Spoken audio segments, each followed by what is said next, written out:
Ang kantang 12 Days of Christmas ay tumutukoy sa panahon mula Disyembre 25 hanggang Enero 5. At sa kanta, bawat araw ay may isang bagong regalo, ang kasintahan. Kahit mula Inglaterra pa noong 1700s ang awiting ito, huwag magtaka kung bakit hindi mga sapatos, cellphone, mga gift certificate, mga pabango o anumang material na bagay ang mga inalay.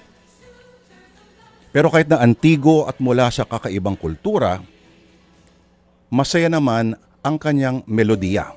At hindi na bale kung ang mga regalo ng iniirog ay mga bagay na hindi matatagpuan sa ating bansa at klima, gaya ng French hens at ibon na partridge sa puno ng peras.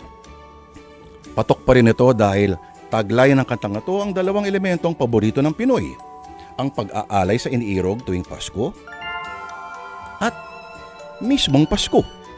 Alam natin ang Pilipinas ay may pinakamahabang Christmas sa buong planeta. Pero kahit na 3 araw na lang bago mag-Disyembre 25, ang Lunes pa rin natin ay Lunes pa rin ang kababalaghan at kakatakutan. At ang 12 araw ng Pasko para sa dalagang si Charmaine,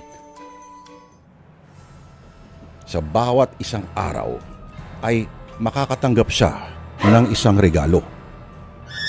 Pero imbes na magdulot ng saya, ang mga regalong ito ay may kinalaman sa pagpatay. May kinalaman sa kamatayan. Ito kaya ay nagmula sa kanyang pagnanais na ipaghiganti ang pagkamatay ng mga magulang. Pero hindi ba ang higanti at puot daw ay parang lason na dahang-dahang tumutupok sa sarili habang pinagdarasal na ang matotodas ay ang iyong kaaway? Sinulat po para sa atin sa Sana Lord ni Vincent Manrique ang kwentong ito. Atin na pong simulan sa Sana Lord, The 12 Deaths of Christmas.